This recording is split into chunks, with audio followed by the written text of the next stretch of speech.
it's been a hard road to get back there because we believe we were cheated out of the World Heavyweight Championship. I've watched it over and over again. I've listened to the radio comments over and over again on it, and I would say it was more of a shock. If you actually study the fight and slow it down into slow motion, you will see McCall actually threw the shot in desperation. His eyes were closed and he was going backwards, and Lennox had committed himself, and McCall's natural punch, if you watch any of his fights, it's just to throw a right hand, and he just threw the right hand, and unfortunately Lennox Lewis had committed himself and come off balance and had fallen forward, and there was only one place McCall's right hand could go, and that was straight onto Lennox's chin, and that's where it landed up. I think that Lewis is going to win by a distance fight, points decision, or late stoppage. Blair with no hype at all attached, just total meaning. This is the moment of destiny, perhaps, for Oliver McCall from Chicago. The #1 challenger. Can Lennox see him off?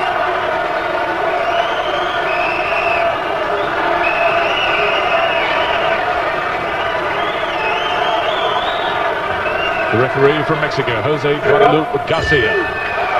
3 judges who will judge this fight. Well, first off, the atomic ball hasn't come charging out.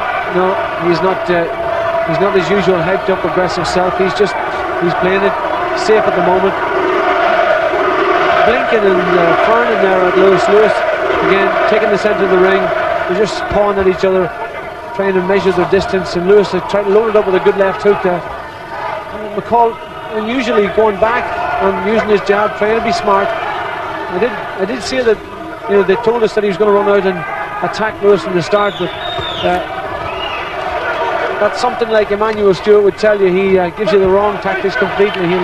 He's a great strategist, and obviously this guy's going to play a little cuter a game. But Lewis effectively using that jab.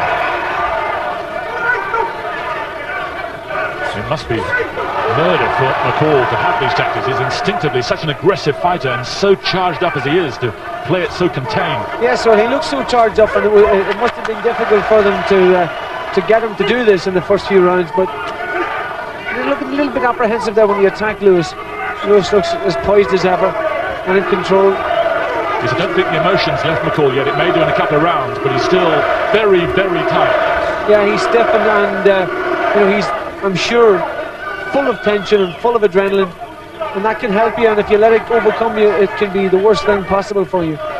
So it remains to be seen if he's loosened out yet, but he's a good fighter up close, and he's hit Lewis with a good right hand around the side and a left uppercut.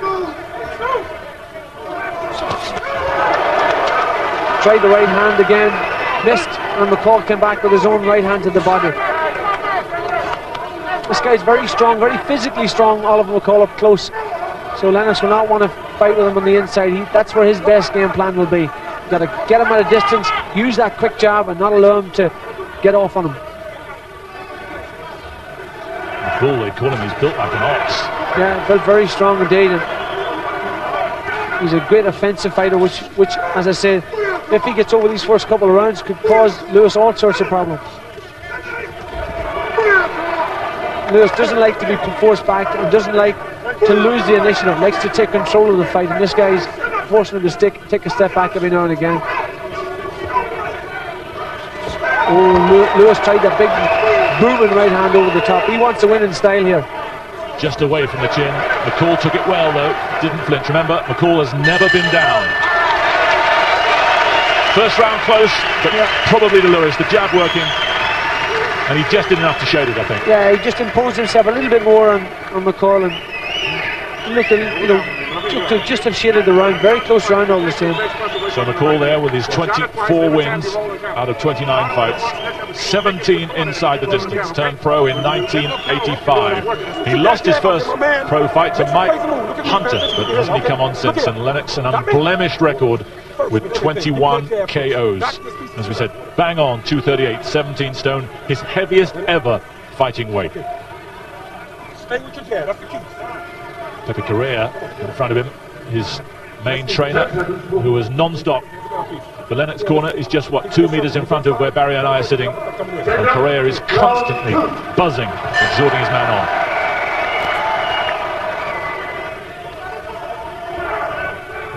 And Carrera said, you know, let the jab be the key. Use the jab, that's the key to everything, which is absolutely right. You can't afford to get up and just load up on this guy without jabbing first, because, oh! And Lewis is down! Oh, what a right hand! He's in big trouble here, Simon. Just walked onto it, and he is in desperate trouble. His legs are shaky. It's over! It is over! Lennox Lewis has gone, and Oliver McCall is the new world heavyweight champion. Lennox is saying, what happened? Why did he stop it? But he was in no position to defend himself. One big right hand was enough, and it was McCall's night of destiny. I think it was a situation where I exposed myself. You know, I just went out there, and my mindset was just to go out there and destroy him, because, you know, he was shooting off his mouth in the earlier press conferences. I just wanted to go out there and land my right hand, because I knew if I put, you know, all my power behind my right hand and hit him, that it would all be over really quick. And I went out there and I threw a left hook and the right hand at the same time he was throwing the left hook. But, you know, not realizing the punch that he caught me with was a very natural punch for him, where, you know, he almost threw this punch in a fit of scariness. He must have realized that my right hand was coming, and he just closed his eyes and moved like he naturally does, and threw his right hand in return. At that time, my body was way in front of myself, of my middle of myself, and my balance was way ahead of myself, and he just caught me right on the button, and it's like I helped him to knock me down. We're talking about this long road back. It was September '94, nearly 2.5 years to when you're getting back into it. Did you honestly think it was going to take you 2.5 years to get to the mount? No, you know, I felt that, okay, Oliver McCall would have one fight and then fight me once again, but with the trials and tribulations of boxing, this is how the politics and people can affect the sport. And, you know, there's all kinds of different things that have stopped me getting that one chance or that one fight back, obviously, with Oliver McCall, or even getting the WBC belt back. You know, I think, in a sense, things happen for a reason. I can't really blame one thing. What did you learn from that fight? Was it that you weren't undefeatable, that you weren't all-powerful, that you could lose? Oh yeah, like I said, there's always that chance of me losing. I think I learned a great deal. It really helped me, because if I would have went through that fight and beat Oliver McCall, I think, you know, I may have gone down another bad road somewhere. So in a sense, this was like a teaching process for me. It helped me to realize the team around me wasn't as tight as I would have wanted it. My trainer wasn't as good as I thought he was. Not to totally believe in him, because he wasn't really the right trainer for me at the time. Certain people around me weren't the right people around me. And, you know, obviously making the right decisions and you know, correcting the world around Lennox Lewis and making it a lot better. So next time when I go in the ring, step in the ring, I have a stronger team around me that's going to help me, you know, get what I'm after. And one of the positive things that came out of that, and talking about the team, is that the man who trained Oliver McCall for your next fight was in fact your trainer. Yeah. Emmanuel Stewart, who's trained 24 champions, I believe. Yes. What do you think he's done for you? Emmanuel Stewart is, it's funny getting into professional boxing from the amateurs and going through one trainer, and that trainer will teach you a certain thing, then going through another trainer and he will teach you a certain thing. All of a sudden, reaching and getting with Emmanuel Stewart, it seemed like we were made for each other, because he had such a knowledge of the game, such experience out there, and he was he's a trainer that he would speak, and all of a sudden I would listen and I could understand and actually do what he would want, or what he was telling me to do. All while I've been training the other heavyweights that I've had, Michael Moore and Evander Holyfield, I always, you know, let it be known to everyone that my favorite heavyweight in the world was always Lennox Lewis. And in fact, they used to even tease me about it, and Oliver McCall included. And when I got a phone call after the McCall and Lennox Lewis fight, I seriously thought about it for a moment. I had never made any verbal agreement or written agreement with any of the other heavyweights that I had trained to win championships, because I never really wanted to be tied down. And when I received a call related to training Lennox, I thought about it for a while, even though at the time I was handling the heavyweight champion of the world, which was Alan McCall. And I looked upon it as a challenge. And I went to meet with Lennox and Panos Eliadis and Frank Maloney. And after the meeting, I had a good feeling. And we worked out in the gym. Very good chemistry between Lennox and I. And I decided that I was going to do it and give up Alan McCall, who was the heavyweight champion, because I believed that Lennox would win the championship again. And it would be a chance for me to go on and really to take one major project and see if I can make him become the best all-around heavyweight in the history of boxing. When Lennox and I were training for the first fight together, which was with Lionel Butler, which was his first fight following the defeat to Alan McCall also, you could tell there was still a lot of uneasiness and unsureness about him, because in fighting Butler, who was mandated as the mandatory guy that he had to fight in order to get a chance to fight back for the title, he was fighting a guy who was also promoted and handled by Don King, basically known as a street-type person who had no discipline, who was basically in a lot of ways very similar to Alan McCall. And when we got to the ring that night, it was the same type situation. The guys that was in this corner, one of them was his former trainer, Pepe Carrera, who said some very derogatory things to him in the center of the ring, which I thought was disgusting. And you could tell that Lennox, based on all of this, was really very uncomfortable with the entire situation. And he was not sure of himself neither until I think about 2 rounds before he finally got his confidence up. And then he went to work. I think that was the most difficult fight that he's had in his career at this point in time right now. In a sense, it was a little difficult because, you know, coming off of a knockout, people felt that, oh, Lennox Lewis's chin isn't there anymore. And everybody expected Lionel Butler to come out there and knock me out and do the same thing. So I was, in a sense, apprehensive in a way. I didn't really want to get hit, but yet go out there and prove that I can outbox Lionel Butler, that Lionel Butler really wasn't nothing to me. And it was a big step for people said, because, you know, they say, why would I go in against a guy that, you know, was known for knocking people out? I wanted to really prove myself and prove that, you know, the day with Oliver McCall was a lucky punch, and that Lennox Lewis still has a great chin and can go out there and still win and still is a champion.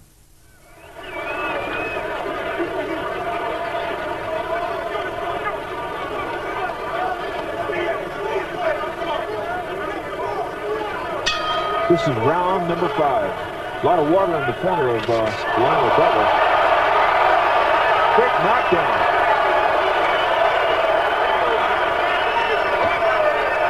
Caught Lionel Butler, I believe, off balance. His feet were together. I don't think he was really hurt.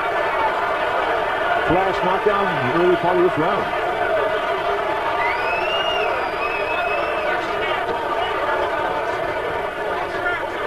Lewis pawing with the jab. Notice when he throws his jab, folks, he doesn't bring it back like he should. When you throw your jab, you should bring it back to your chin like it was on a rubber band. But Lennox drops his jab, a la Tommy Hearns, after he gets countered with the right hand. Lennox trying to hammer home that right hand. Getting nudged inside a little bit. Marty Dinkin warning Butler for his brawl. Whoa! What was that? Marty Lionel Butler threw a big haymaker and fell down. That's what happens when you throw those haymakers with your feet together.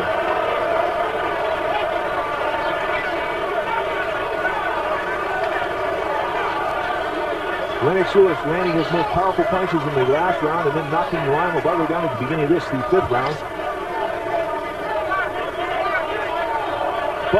Butler backing up a lot now, sucking wind, starting to show some swelling around the right eye.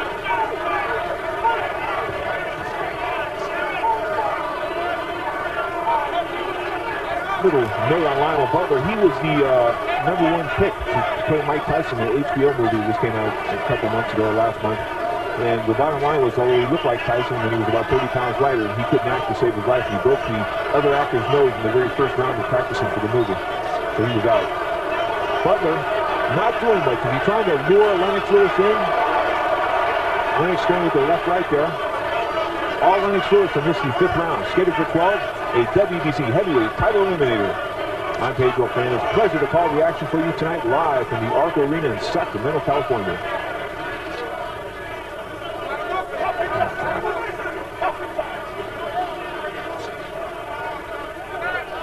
30 seconds to go in this, the 5th round, scheduled for 12. Lewis already won this round. I wouldn't call it a round that he would put in the album. In fact, here comes the crowd getting on, and they want to see some action.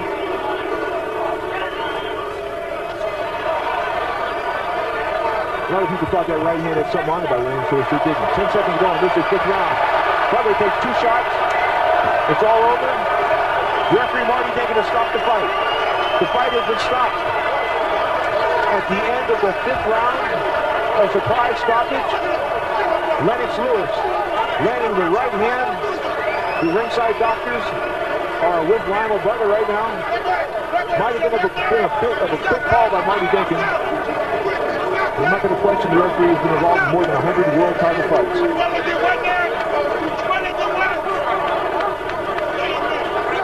As we wind up the tape, we're going to listen. Here goes the first left down. Ooh, bang. First knockdown was about 10 seconds into the round right there. Not a whole lot on it. And this is it, the knockout punch. The stoppage. Feinted with the left hand on the body, right hand. Oh, that right hand didn't even land. Didn't even look like it landed. It landed on the... Oh! Well, I really think that fight was called a little bit too soon by Marty Denkin. And I think Lionel Butler was acting a little bit because he didn't look like he got hit solid with that shot. Looked like he was looking for a place to fall, folks. Straight up, Lionel Butler probably not in the best condition tonight, 261 pounds. But he makes $750,000 here now as he exits the ring. Illegal. So, Lionel Butler's record falls to 23-11. Lennox Lewis moves his record to 25-1, recording his 22nd knockout. Look at Butler going to his corner. The referee Marty Denkin. I'm sure the press is going to want to ask him a few questions after this fight.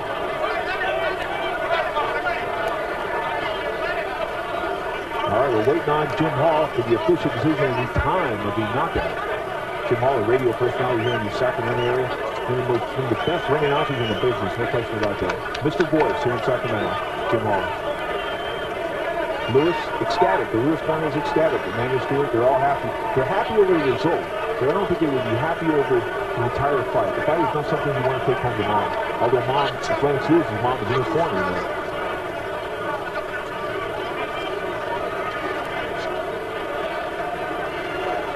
Quick end to tonight's fight, folks. We expected to end that quickly. I mean, good man, it's over. And I'd like to get another shot of that punch, another angle on that last punch that hit Lionel Butler.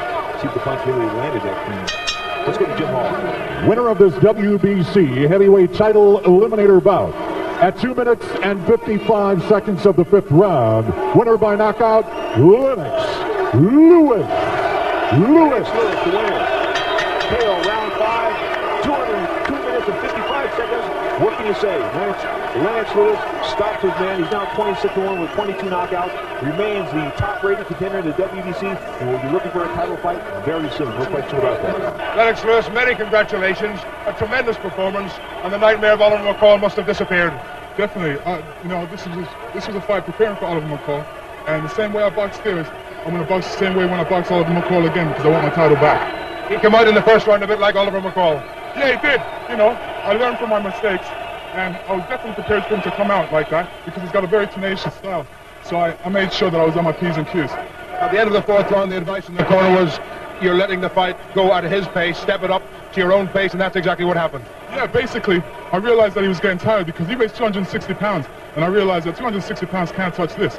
So as long as I stepped it up a bit, then he was out of his realm. How much of a difference, to be honest, did having Emmanuel Stewart in your corner really make? A big difference because he's a good tactician. We go in there with some strategy, and we basically pull out great performances like that. This man Butler was reckoned, apart from Mike Tyson, to be perhaps the most dangerous man in world boxing. You've now beaten him in pretty spectacular fashion. You must be due a rematch with Oliver McCall. Oh, I'm definitely preparing for that. And if Oliver's listening, you're the one I'm waiting for. I think the main thing is learning, is the learning curve. The learning with Oliver McCall. Realizing that, you know, go out there and pep him up with the jab first. Don't be in such a rush because when I was in a rush, Oliver McCall was still very hyped, and that's why I was caught with that right hand in a sense because I took a chance too early. Now in the Lionel Butler fight, I felt that I need to go out there and go, work behind my jab, move around, get him tired after a couple of rounds, and then get into my fighting. Well, it certainly paid off because he dispatched him in the 5th round. The fight after that was with Justin Fortune in Dublin. Can you tell us a little bit about that fight again? He got rid of him in the 4th round, but how did Justin differ to Lionel Butler? How did that? The second fight after the loss to Oliver McCall, were you feeling more confident, more strong? I was feeling more confident. In that fight, I did a lot more natural things. You see, each fight is always difficult for me because I realize that, you know, this person's looking at, oh, Lennox Lewis can be knocked out, and they're coming out to prove themselves. Maybe Justin Fortune never had a big name, but he wanted to make a big name for himself. So I wasn't out taking any chances because I realized everybody's watching, but yet everybody's saying, oh, Justin Fortune's not that good. But then there's always that chance that, you know, he may catch me with a lucky punch, and all of a sudden, there Justin Fortune is on the platform. In the red corner, wearing the white trunks with the gold trim, and coming from London, from 27 professional contests, he has 26 wins, 22 by way of KO with just 1 loss. He weighed in at 17 stone 8 pounds and even 246 pounds. He is ranked #1 by both the WBO and the WBC. He's the former British, Commonwealth and European and WBC heavyweight champion of the world, Lennox Lewis. A huge roar of welcome for the former WBC champion Lennox Lewis. A nice touch too, carrying an Irish tricolour into the ring. And we're now seconds away from the main event of the evening here at the Point Theatre in Dublin. The officials in charge, Mr. Nick Moore and Mr. Mel Crystal, President of the Boxing Union of Ireland, the timekeeper, Mr. Dale Elliott, and your referee, Mr. Roy Francis from London. The referee this evening, a WBC official, duly appointed. There's Manny Stewart and Freddie Roach, the trainers in the ring. Just look at that difference in height now between the two. He's not even up to Lewis's shoulders. Big fight referee now explaining the rules, but that's all been done in the dressing room. That's merely for show. And we're seconds away now from this round, opening round of this scheduled 10-rounder between Lennox Lewis and Justin Fortune. Seconds are just out of the ring now. Manny Stewart turning down. And his mom, of course, ringside, as she always is, Gladys Lewis, for all his big fights. So Fortune had a tremendous disadvantage here now on height and reach. He's certainly coming forward. Oh, he's rocked already a straight left from Lewis. Fortune predicting during the week that after the Oliver McCall fight, Lewis is gun shy, meaning that he can no longer take a punch to the chin. Fortune will be hoping that's true and hoping for a sweeping right hook, or indeed an uppercut. He would hope to take Lewis out of it. Back in the days of Joe Frazier, I suppose, the last big heavyweight champion. That was a small man. Didn't bother him too much. He just went out there and demolished people. Tyson, of course, a small man at 5'11". Fortune smaller than even the two of them. Lewis can afford to stand back and if Fortune come on. Fortune has to try and weave into that massive reach of Lewis. Lewis should be able to pick him over these then if he can.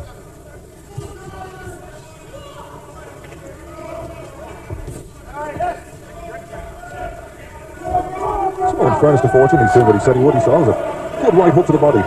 He's bringing the fight to Lewis like he said he would. Good job Lewis got out of that way.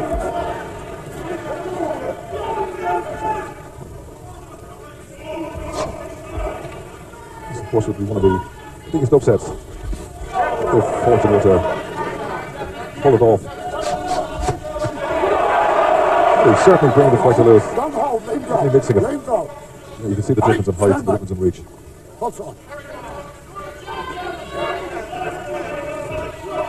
Lewis, of course, had a successful comeback fight after that McCall defeat when he beat Lionel Butler in 5 rounds, which was eliminated for the WBC title.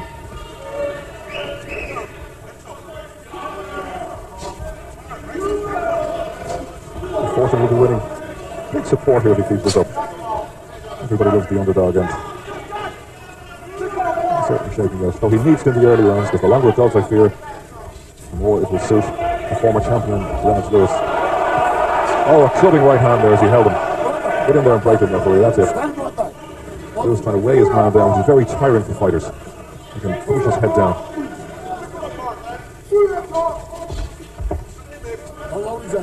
Lewis trying to hold his head there, the referee telling him not to. Washington certainly looks like he can bang. He's got massive arms. Oh, he is a weight fighter.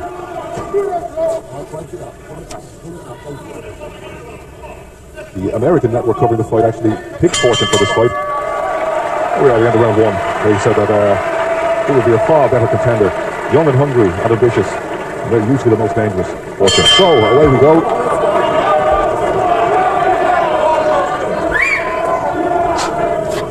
Into round 4. He was comfortably ahead on points at this stage. So, Fortune certainly didn't show any favours in the opening round. And who knows, may even have swung it. Now you can see the difficulty Lewis has. Trying to find a reach for the little man. It's awkward. He's getting through now though. There's some good shots there from Lewis. Good combinations. There's a left, right, left that connects again. Lewis hiding comfortably behind that left jab. All that reach. All he's got to do is snake it out and stay behind it. And he'll certainly be comfortable.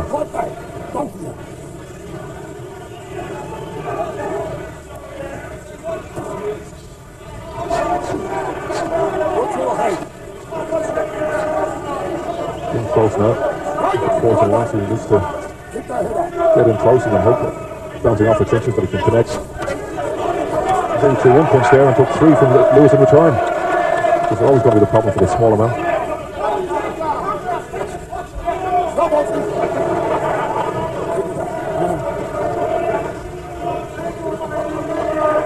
Apologising to Lewis for that low blow.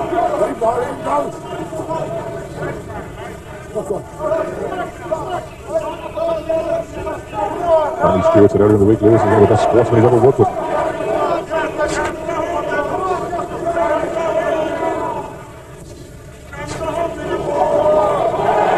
Oh, he has his man now. There's three right hooks, 3 uppercuts rather. Bang, bang, bang, and the referee has stopped it. His man has taken enough punishment. Unfortunately, he doesn't look too happy about that decision, but his face is badly cut over his left eye. There's a bad gash there, blood starting to seep from it. And Lewis is camp and needs to be jumping into the ring. The entire entourage. Kojak, the man in the hat, is his health security. Referee holds Lewis's hat aloft. And he continues with his quest to regain the WBC heavyweight title once again. Oliver McCall is his next scheduled fight, we're told. But they may have to go to the courts to get that one settled because McCall is down to fight Frank Bruno at Wembley Stadium on the 2nd of September. If we believe what we're reading and hearing. There's that big right hook again. And the uppercut. 1, 2. And the referee has no option but to jump in. Fortune looking concussed. I really fear that perhaps the cynics were right. Now Bristol. Let's look at that action again, Robbie. There's that big uppercut again and bang. His Fortune's head rocked. Obviously Mel Crystal, who's president of the Boxing Union of Ireland, consoling Fortune and explaining to him why the fight was stopped. Fortune clearly isn't happy with this decision, but it really was only a matter of time. Instead, he was coming into this fight with the intention to bring it to Lewis. He wasn't worried about a height disadvantage and he hoped for a surprise or two. Sadly, that didn't happen. Although, in fairness, he certainly started with a frenzy. But he never really had a chance against Lewis. 9 inches taller. And with a far, far bigger reach. Trainer there, Freddie Roach, consoling him. You get a shot down a minute, you see just that the nick under his left eyebrow. There's a mixed reaction from the crowd to this decision. Some booing. During the referee jumped in a mite too early. But I think in the morning, Justin Fortune will decide, like, when he's trying to reflect about it. Maybe the referee was right. A lot of swelling there around the eye. And you can see the gash there. Bruising starting to come up. That'll be a real old shiner now in the morning. He'll be wandering around the Gresham Hotel here in Dublin with his sunglasses on, I've no doubt. Lewis obviously very happy with his work. But again, he's not a loser. Why didn't he put him away in the first and the second round? That'll be the question. The 2 fighters shaking hands there now. Fortune says his dream is to open a French restaurant. He's a qualified chef. I'm sure that dream will be easier to realise than his dream of winning the World Heavyweight title.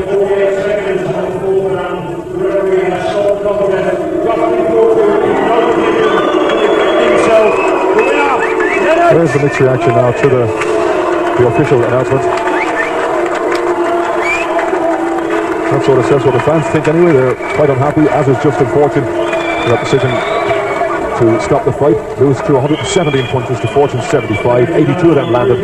Fortune landing just 19 punches in the 4 rounds the fight happened. A success rate of 25% compared to Lewis's 70%. Oh, Lewis will be happy with his night's work, I'm sure. So he gets ready now to fight. Hopefully Oliver McCall, for him that is. He threw some good punches, and I hit him with some tremendous shots. It was surprising that he didn't go down, but I knew the uppercuts would get to him. The size, with his size, he was awkward. Once you sort of sussed him out, you fell into your game plan, didn't you? Definitely, I was a bit cautious the first round. Then the man, you told me to step it up, so I did. Did he hurt you at all with some of them shots? No, he actually caught me in the first round with a good shot, and that kind of woke me up, so I started rattling my punches.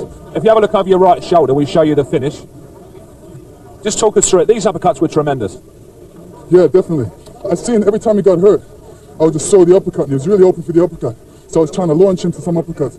But like I said, he was pretty tough. I was just about going to come out on the left hook, and the referee said stop. He was trying to win a lot of punches in there, but I figured I'd just step aside and throw the uppercut. Yeah, definitely. Yeah, I said to the referee, he did a good job. I didn't want to get him too hurt in there. Yeah, they booed the stoppage, but that's fair. I mean, you got to stop a guy like that from getting hurt bad. Definitely. You know, a guy that has a big heart, they always get hurt, so I didn't want to hurt him too bad. Now, I have to ask Frank Maloney, what is the situation with regard to this man getting a shot at a world title? We will do all possible now to lodge his claim with the WBC. We've also been informed that he's the #1 in the WBO, so that makes him the mandatory for Riddick Bowe as well. So now we have 2 angles to pursue. But the WBC is the most important angle.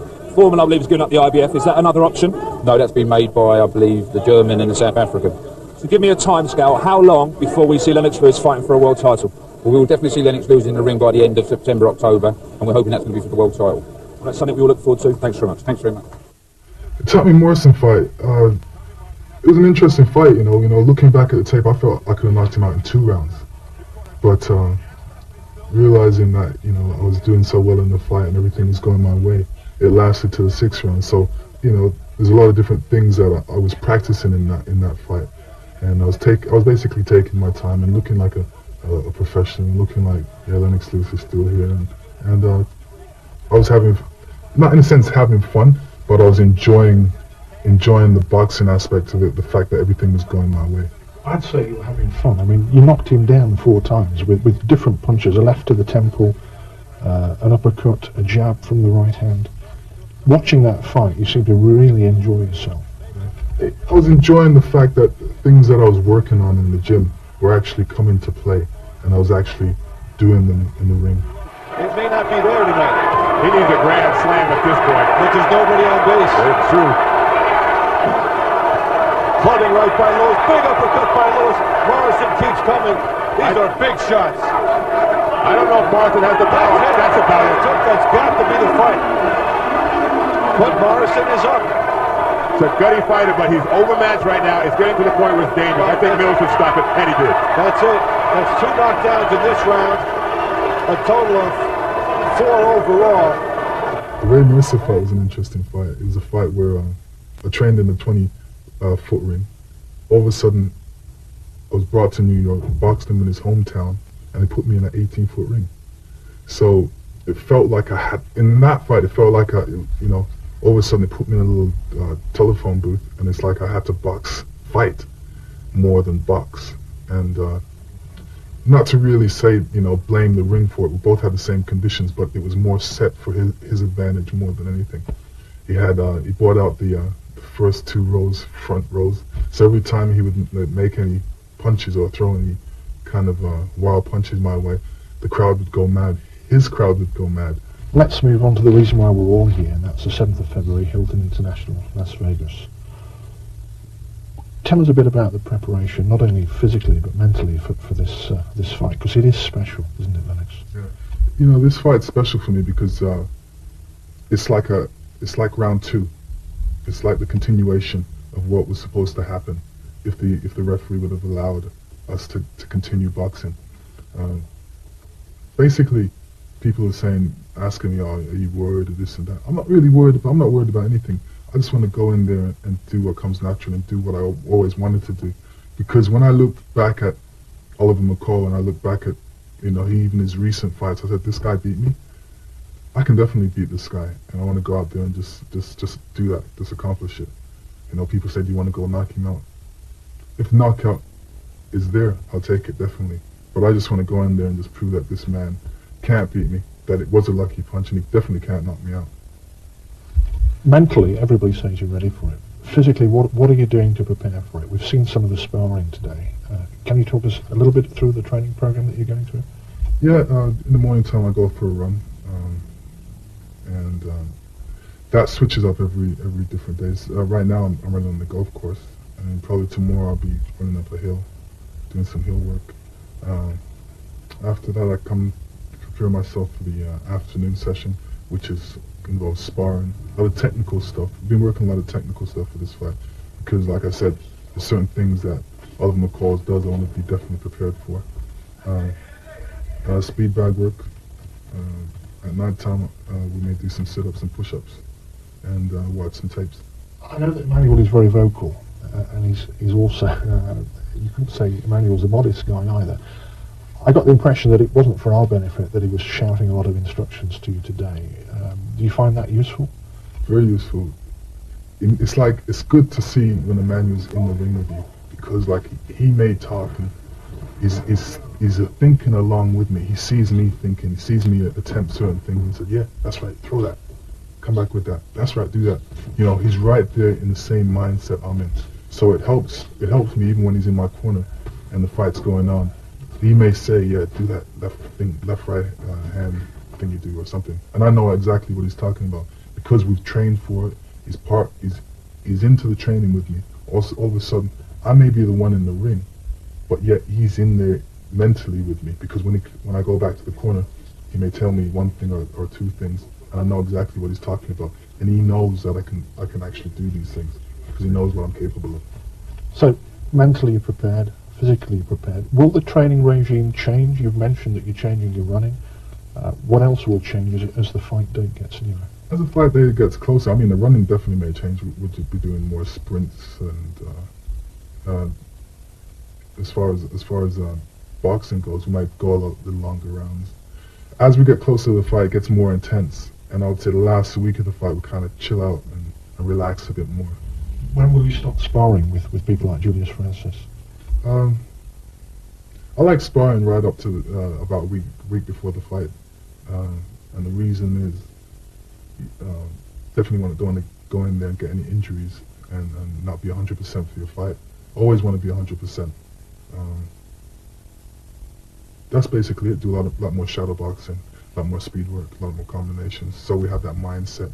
I think the mental preparation is going to be a lot deeper. I'll be focusing even more, fine-tuning my focusing. People say it couldn't be done. The way that you want to win, even when you're playing pitch and putt out there, it's Lennox has got to be the champion in all that he does. Oh yeah, I'm very competitive. Everything I do, whether it's an argument, even when it comes down to an argument, sometimes I'll not even bother because I've won already. Fine. Just getting back to this fight, we talked about the mental preparation, the physical preparation, but this fight is more, not just for you, because there seems to be bad feeling between the Maloney Lennox camp and Don King and Oliver McCall's side. Will that help you in your fight on the 7th, or will it hinder you? I think it'll help me. And I'm not really worried about their side. You know, I realize that their side is always shooting their mouths off and arguing about something and never happy about anything. I'm just concentrating on what I want to accomplish and just go out there and do it. As far as what they've got a lot of problems, and I think their problems are due because of how they just exist through everyday life. And I'm not really concerned about it. All I'm concerned about is Oliver McCall being in the ring. Don King won't be in the ring with him, just he will. We always set up a training camp in the United States. One reason is because we believe the facilities and the conditions are far better in the United States. Sparring partners are easy to get access to, and it seems that the United States cater for athletes, unlike our own country, Britain. We normally train on the East Coast. The reason to move to the West Coast here at Phoenix, Camelback Inn, was because the fight had been transferred to Las Vegas, Nevada, which is 45 minutes from here, and the time difference is the same. and that was one of the reasons. Also, the sort of conditions and the climate is the same. It's desert here, dry heat, and chilly at the evenings, exactly the same as Nevada. And for the best preparations for Lennox Lewis, we brought him here, so that when it was time to move to Vegas, there was no major adjustments for the body to accept or to make.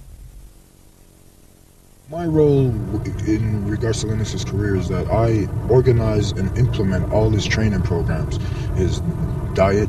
So I do a little bit of the nutrition stuff. Now, how I work with the team is we all sit down every night and work out what Lennox is going to be doing the next day. I then try to make sure that he's not being overworked, because I find with most boxers they tend to overwork themselves. But they go on, they run 6 miles every day, they're doing X amount of rounds in the gym, and they're not doing anything to build their strength back up. All they do, boxers are creatures of habits.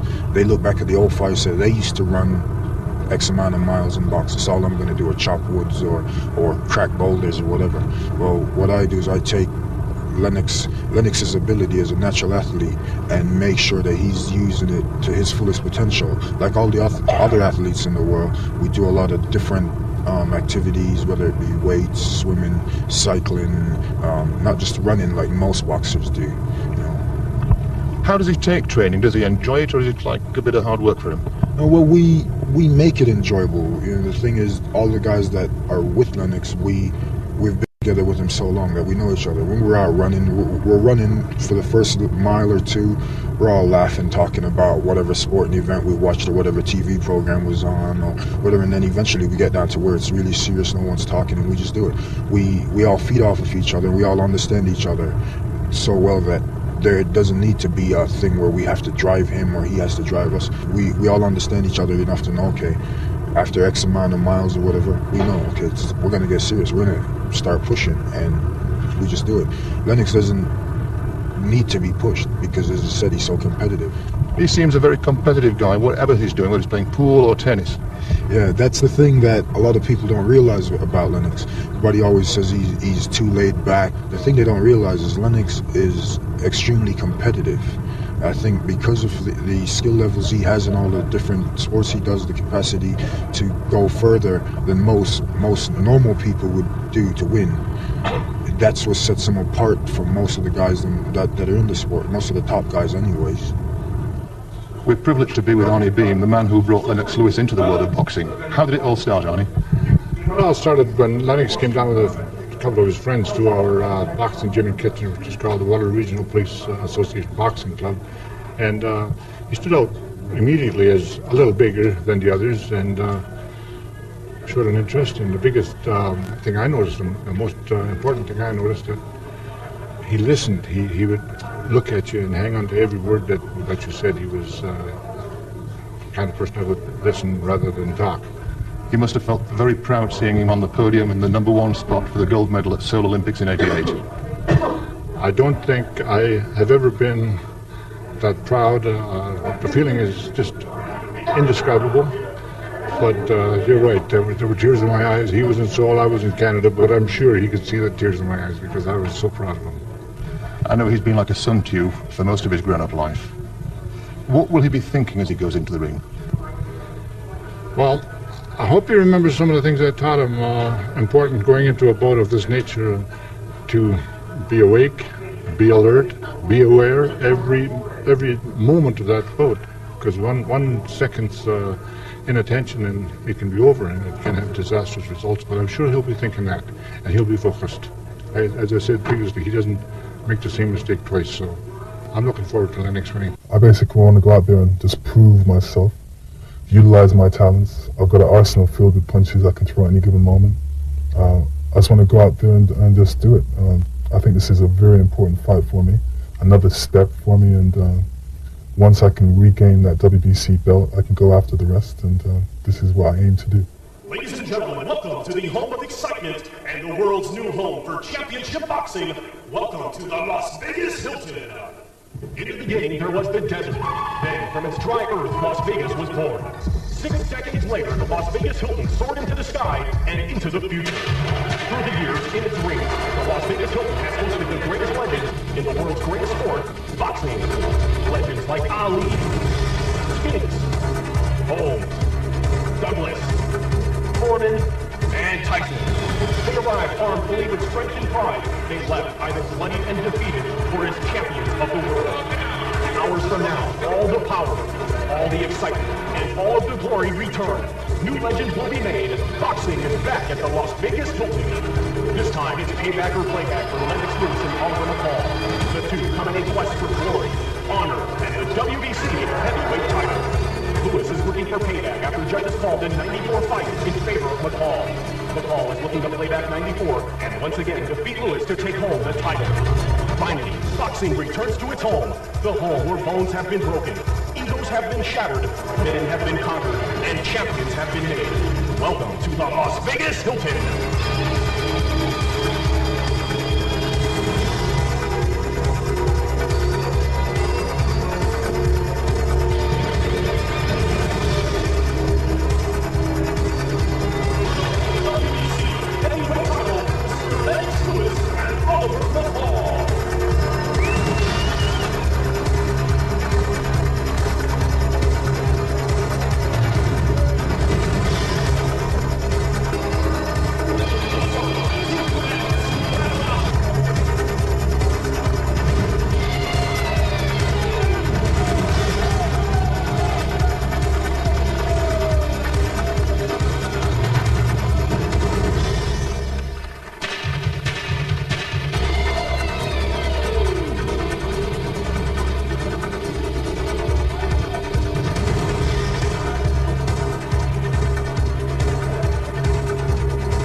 Heavyweight champion of the world, Oliver McCall.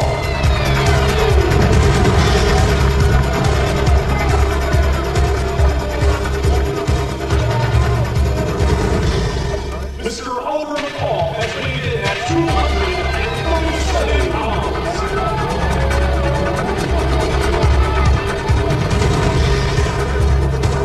His second on the scale will be his opponent, who comes to us from London, England. He has just saved a record of 29 wins, just one setback, 24 coming by way of knockout. He's also the former WBC heavyweight champion of the world, Lennox Lewis.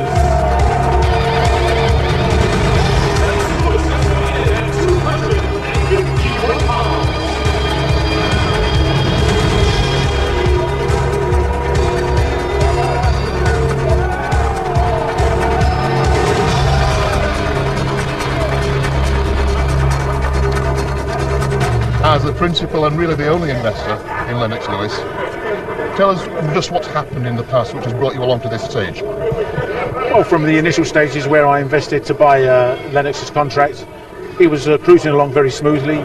He beat everybody before him until he met Oliver McCall in September of '94, when he was unfortunate. He got a bit careless and he was knocked down.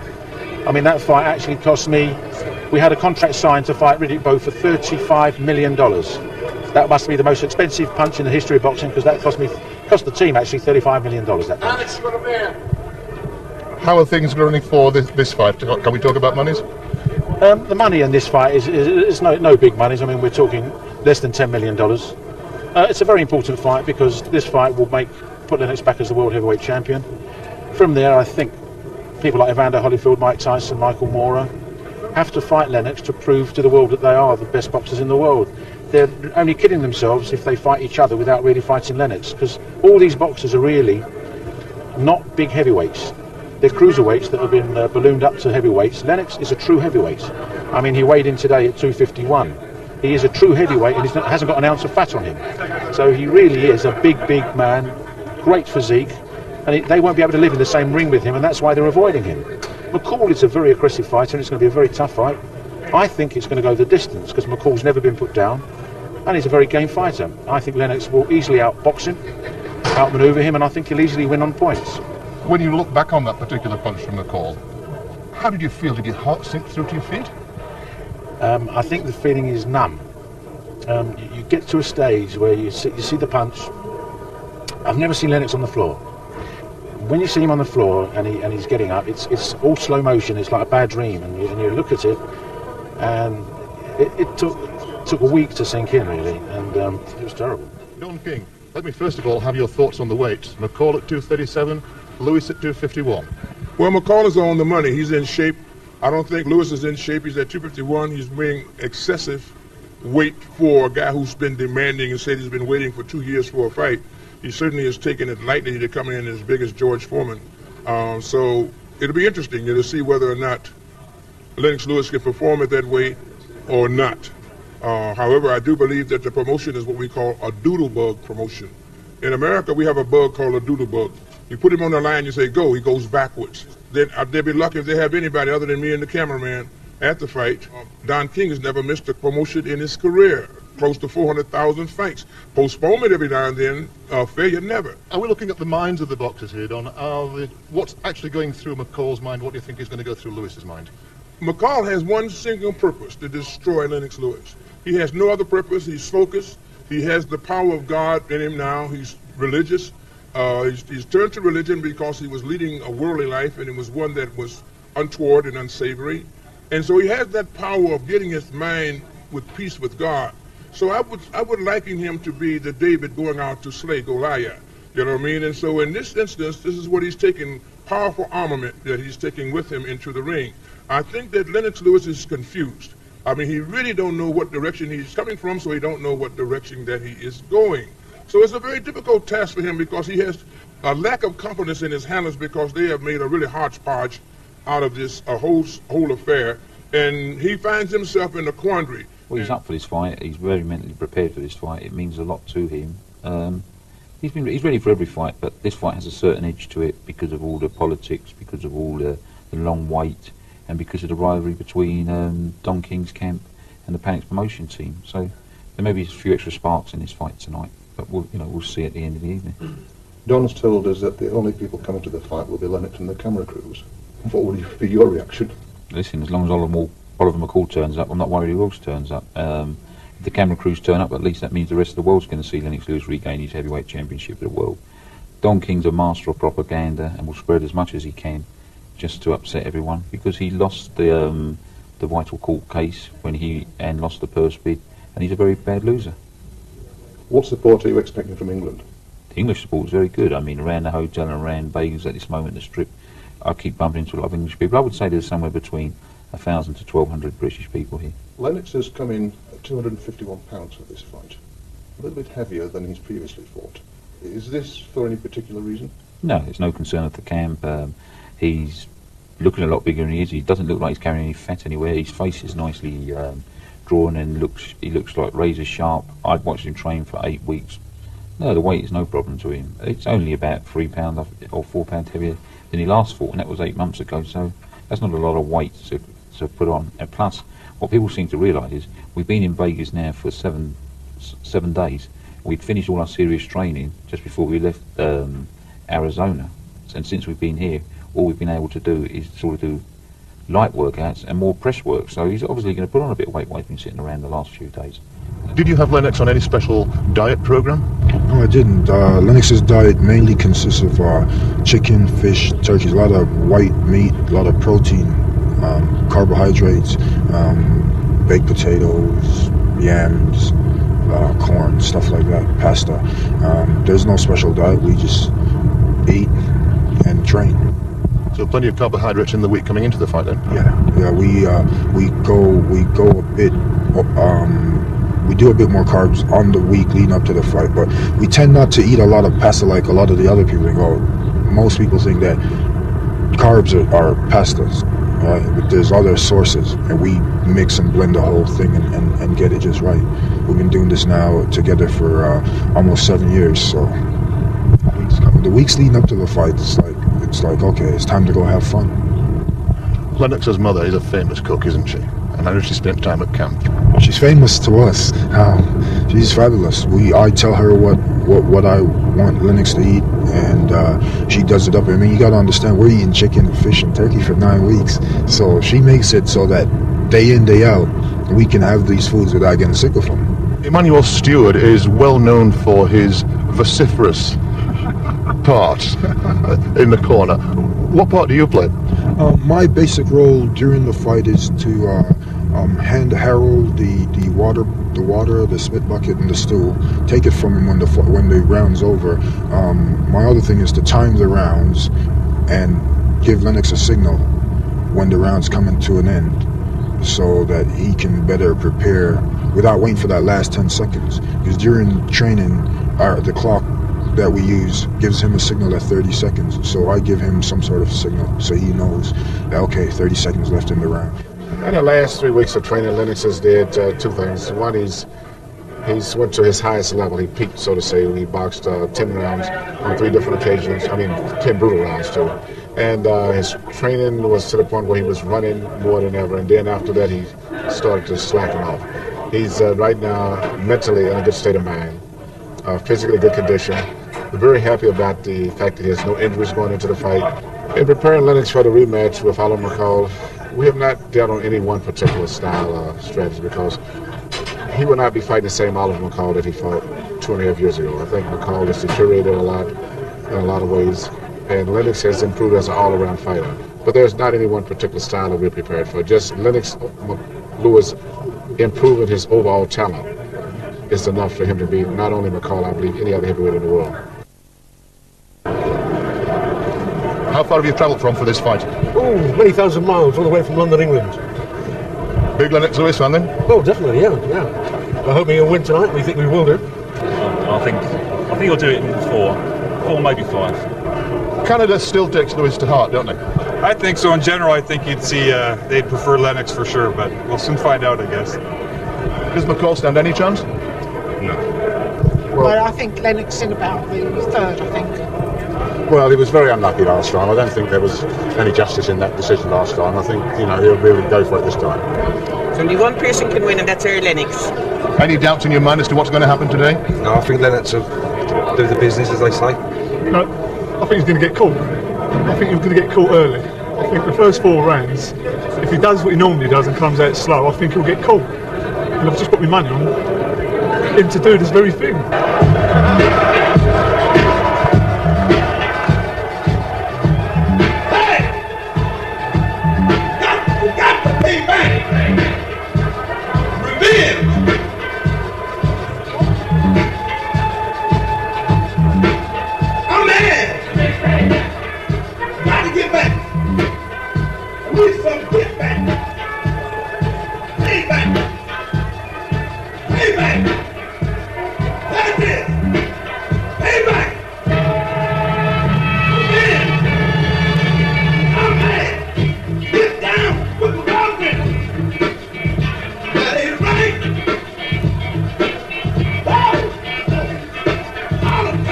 His corner is different this time around. Emmanuel Stewart was in Oliver's, now he's with Lennox. What does Emmanuel bring to the table? I think Emmanuel's got a good style of calming him down, getting him to fight his fight a little more, making him fight the fight and plan in training. I think he's more capable of doing that. And as you can see, a large British contingency in here tonight to watch this fight. And there's Lennox Lewis making his walk to the ring.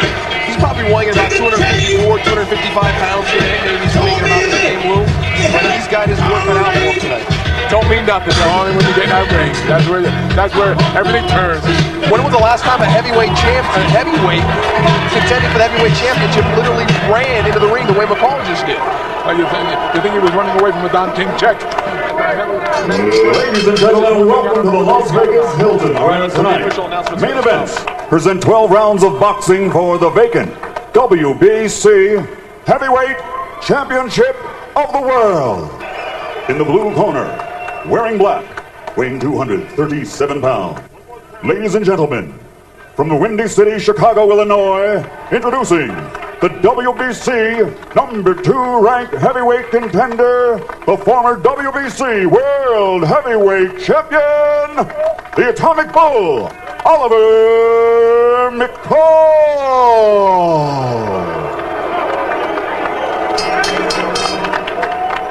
And across the ring in the red corner, wearing white trimmed with the Union Jack, weighing 251 pounds. He's a 1988 Olympic gold medal winner.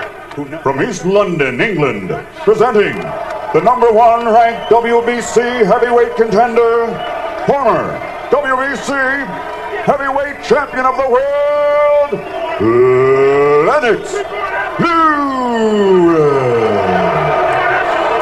And when the bell rings, the man in charge of the action, your referee, Mills Lane.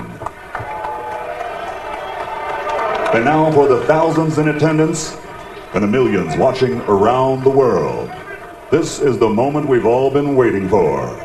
From the Las Vegas Hilton, ladies and gentlemen, let's get ready to rumble!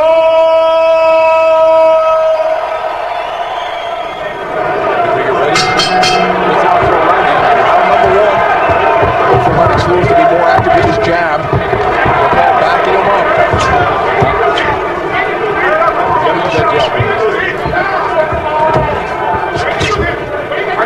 A little butt of the heads there by both guys as they both slid into the heads. And Lou, how is the weight going to play a factor here towards the later rounds?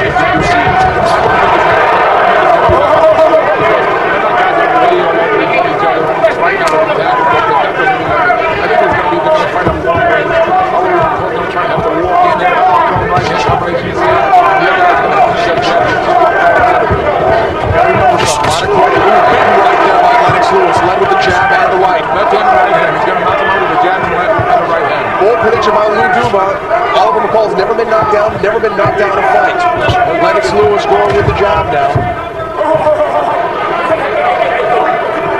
We're just two huge men in the ring right now, though, aren't they? Yeah, just a little bit bigger. Or use that left hand. It's going to be tough if he's got to get this here. He's going to have to walk in. So Lennox will be throwing that right hand and coming back with left hook. I'd like to see him go to the body. Do you think McCall is sizing Lewis up the same way he did back in '94? He's trying to get in. That's what he's trying to do. He's trying to jab his way in the throw right now. That's the only thing he can do. Lewis backing up Oliver McCall with the left jab and the overhand right. Just goes right above the head but pushes him back still. Once the McCall, using the right trunks. That jab. Doing the job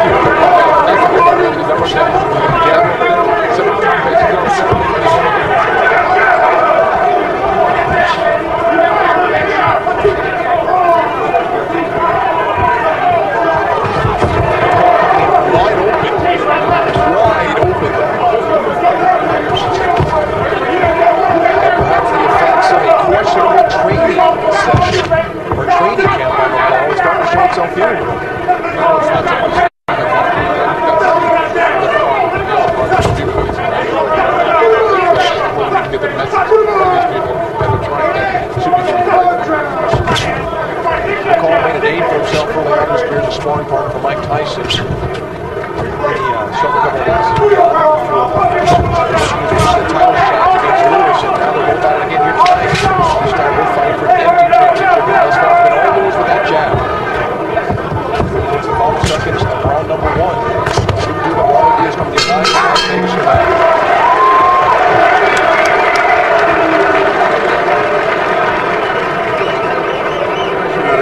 That's right, pulling him by his head, throwing him around, you took all of the aggression out, you slowed it down.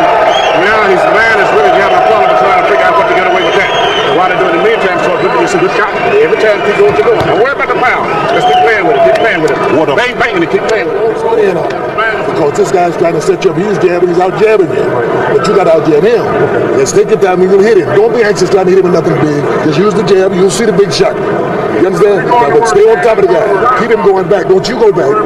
Because this guy can't fight too well going back. He can't throw punches. If you let him come forward, seconds out. If you let him come forward, he's going to be able to hit you. As we hear George Benton there, your old core, Lou, are you giving him the right advice? He's giving him the right advice.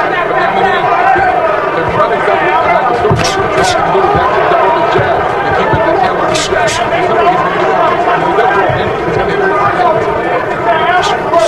Lennox using that jab and finding a lot of success with it tonight. He's really working more than I've ever seen him before. Maybe Lewis has seen the light of McCall, I suppose. All you have to do is fight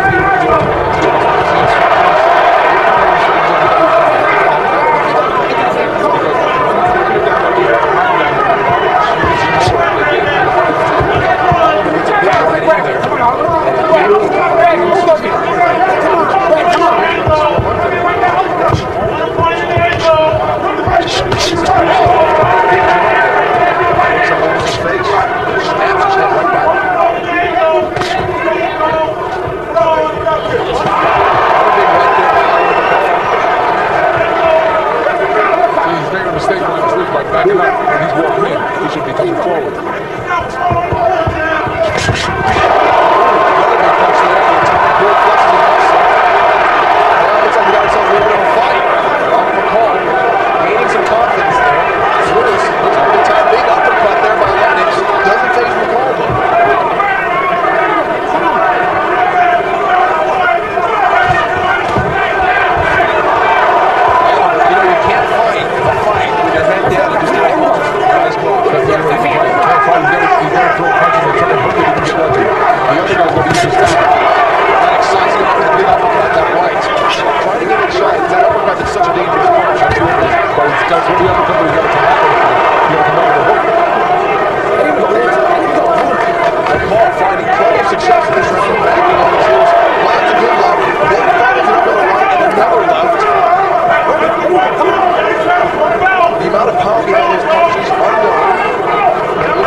Right hand up. Your right hand is getting a little sloppy, okay?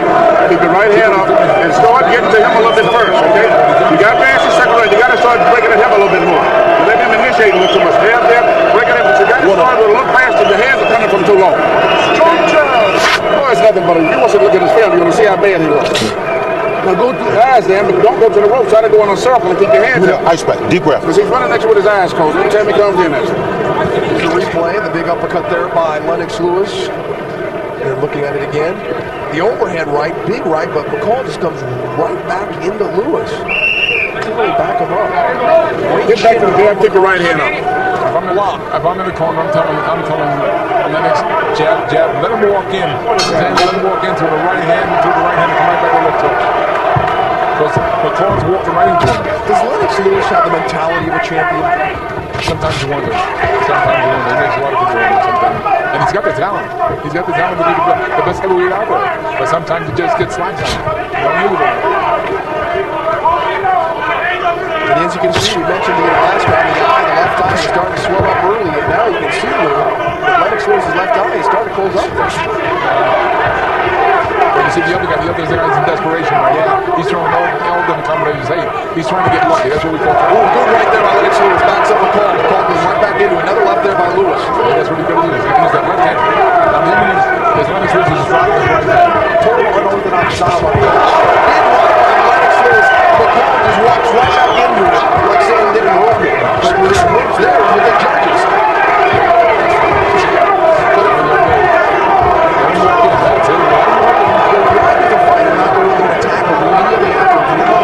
Jump into his face and crash. They can't get in sometimes. Can't get past that jab. I'm talking about Lewis, though. Should follow him up. Absolutely. Back him up with combinations. Go right back. See when he went to the body with the jab. Come right back with the right hand on top. And then come back with the left hand. He's just letting the ball back him up. How much more is it for you to fight right now to score a knockout in this fight? They're both at the crossroads right now. If McCall loses this fight, it's knockout. He's in trouble.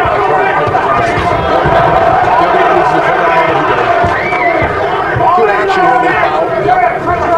It's a good heavyweight match. Very good heavyweight match. Just knocks him right back with a right. McCall is outstanding. He's just not like prancing in the air. Maybe he can put all the action in.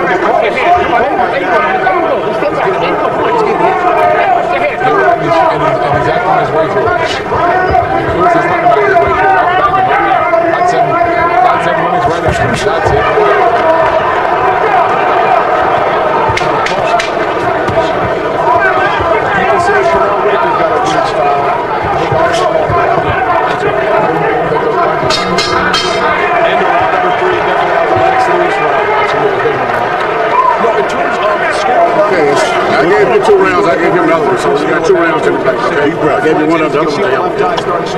Working the jab, all right? Take the pound down and start ripping him to the body a little bit now, okay? But you do not push him back at him. You want to start pushing him a little bit more, sort of moving back, reacting. Dip in the water. Dip in the water.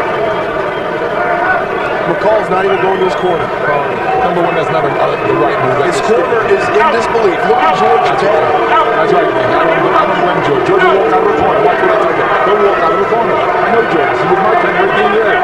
And he'll walk out of the corner because this guy is not, you know what's going to happen with the judges when he sees something like this? Look at George there. The man who is dejected walking out of the corner. Cannot believe it. Oliver McCall just like standing there at ease, as if meditating there for a second in the corner.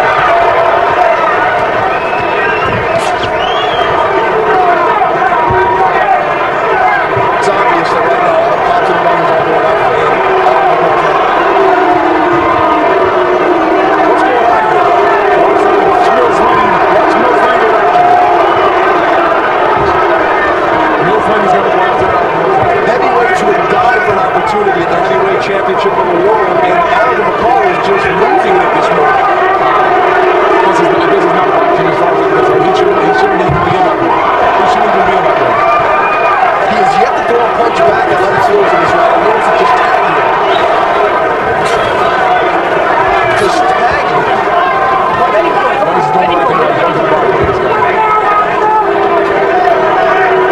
It's as if Oliver is not in the fight right now. I think he's going to the world right now. He's nodding over to George Foreman and shaking his head. Big right there by Lennox Lewis.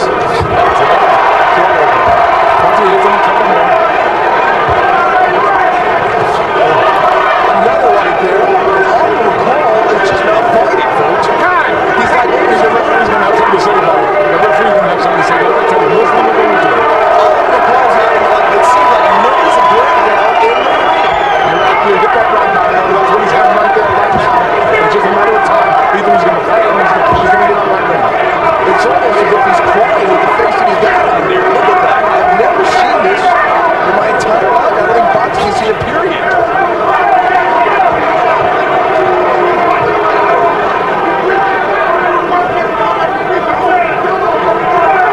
Lennox Lewis is trying to figure out how to finish this guy. He's looking for that one punch, but if he just stays on top of him, he should be jabbing more. He shouldn't be trying to take him out one punch. He should be jabbing him in the body. Throwing combinations, that's what he should be doing. It's almost as if McCall feels like he's being humiliated out of this. No, I think he's trying to humiliate the sport of boxing. That's right.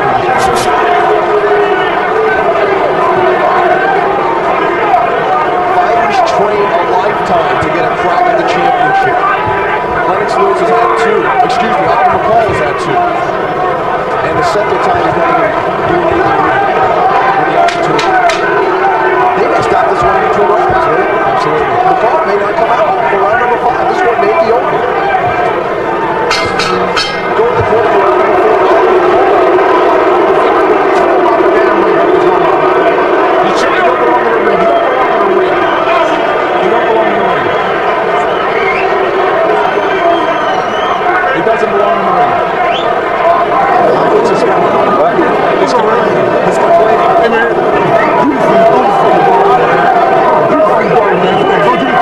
Don't do it to yourself. Hey, listen to me. Listen to me. Don't do it to yourself. Don't do it to yourself, man. Come on, take a walk. Come on, sit down, man. Sit down. Sit down. Now, you want to fight? Huh? You don't want to fight? Yeah, you want to fight. Seconds out. You can win this fight. Take this boy out here. Take this boy out here, man. Go on, take this fucking. This is for your daughter, man. Take this guy out here. He has lost it as well. He is just not fighting. Lennox Lewis is just taking advantage of the situation now. You saw him in the corner, flying to his corner. Mills Lane said, Oliver, do you want to fight? He said no. Then he said, yes, I can fight. This is a man who does not want to be in the ring right now. Absolutely right. It's all wrong for him to continue because all they can do is get hurt. And I'll tell you, one good combination Lennox hits him, it's all over. And McCall is not going to play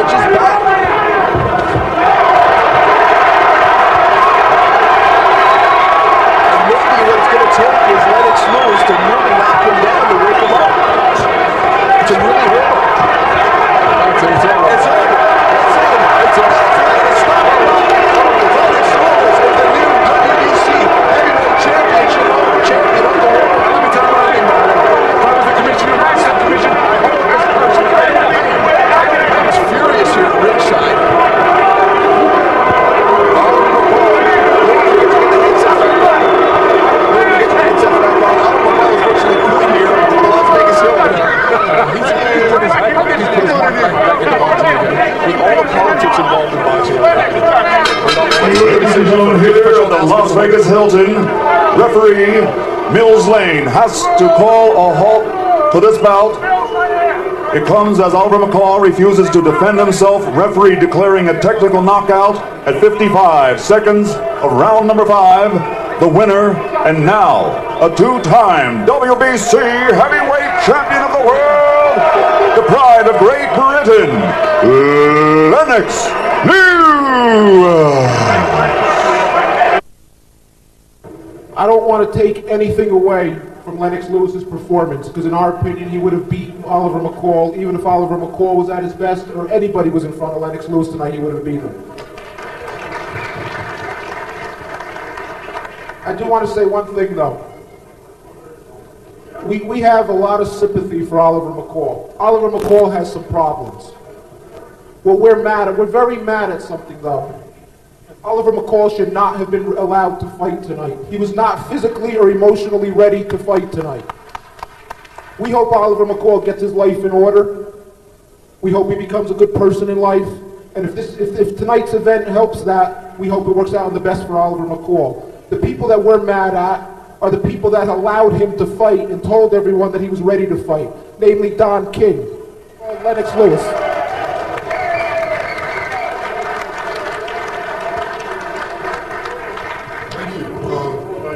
This has been a long time coming. It's been 2.5 years, and we've been to courts around the world trying to get into the ring and box for this belt. I prepared myself with a great talented team. I'm just going to defend this belt and hopefully go after the rest of the belts out there. I want to become undisputed heavyweight champion of the world.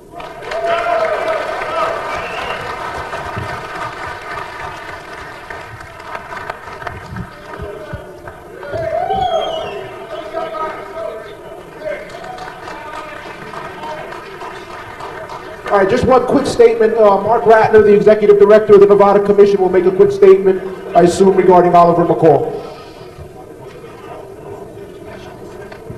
The commission is ordering the purse withheld. He will not be paid. We'll have a full commission hearing. We'll let him have his day in court, but he will not get paid for not honestly competing tonight. That is our statement. What's up?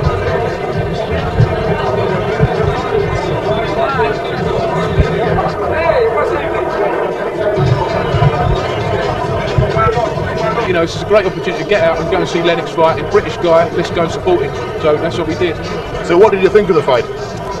I thought there was a lot of politics involved in the fight. Lennox is a superb fighter, and you go like that. We come in to see him, we go, look, Lennox deserves this chance. He deserves to be the WBC champion. Do you know what I mean? But the other guy come in, and he's all over the shop. There's a lot of politics going on, and it's a lot of bollocks.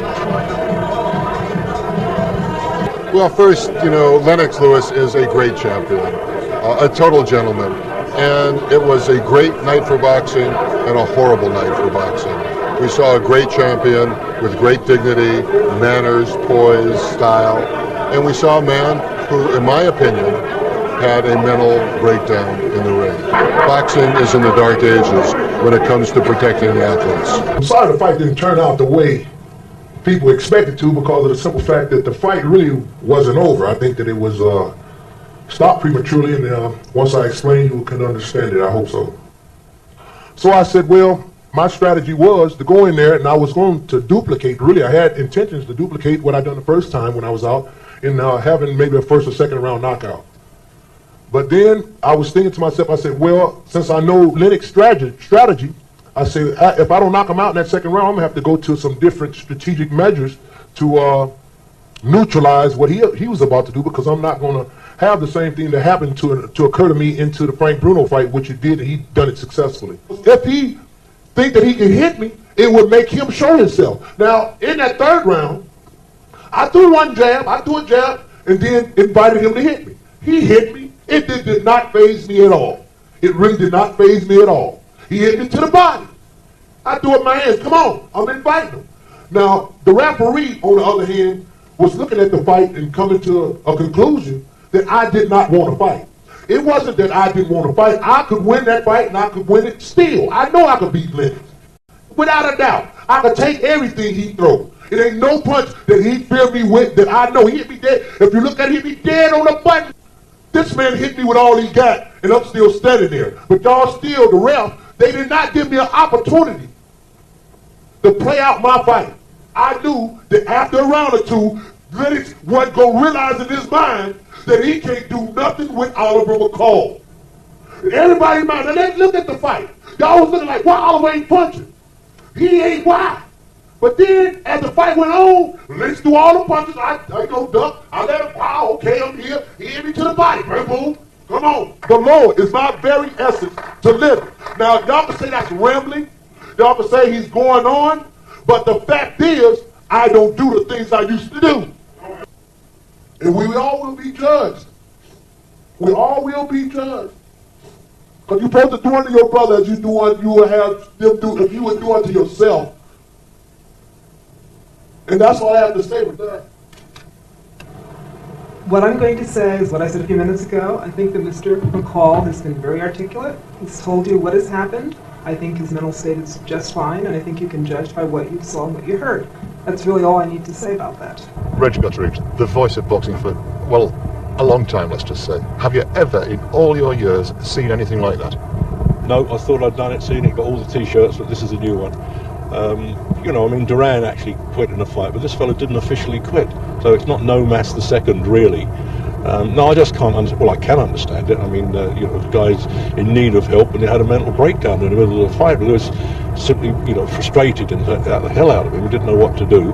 And even before the fight, we were all saying, is he a bit manic, this fellow? And not just because of the troubles he'd been in, but the way he's been talking here as well.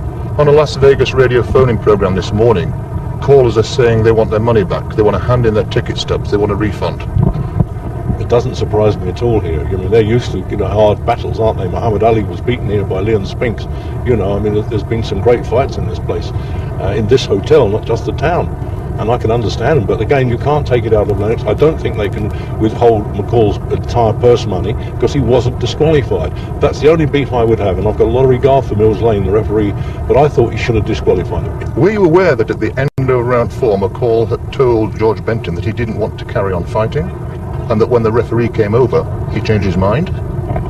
No, you know, I was basically in my corner with Emmanuel Stewart. He basically said, you know, just go over there and just beat him up because he doesn't want to fight, and he's very frustrated. He doesn't know what to do with your overall size and strength. Did you feel any compassion for Oliver at all during this time? Well, you know, at first when he started crying, I thought he was joking, trying to trick me into something. But then I realized, well, you know, if he's not mentally stable, he shouldn't be in the ring. He was physically prepared, but definitely not mentally. Well, your left jab was there in his face all the time, and the right uppercuts were clearly getting through and hurting him. Yeah, I mean, you know, anytime he sticks his face out, my combinations were there. I was slowly stepping it up. But, you know, when he first started walking around, I took my time. I just wanted to see what he was up to at first. Then I realized he was up to nothing. I just really just opened up some combinations on him. He couldn't really take the power of them. He felt the power of them, but I think he was more frustrated, didn't realize what to do. I don't think the referee had any choice, really, because the referee's in there, and he's in there as a security to make sure we don't kill each other. Did you speak with Oliver after the fight? Oliver took off. He jumped out of the ring. He took off. I think he was more disgusted in himself. He was still going through his mental problems. He usually comes in crying into the ring. This time he ran into the ring with a little cry, but he left crying. You know, my feelings are just natural. It hasn't really sunken in yet because, you know, I'm kind of used to this position. Basically, I've been trying to get this belt for 2.5 years, but it's, you know, we've been to courts around the world for the opportunity to fight for the belt, and we finally got it.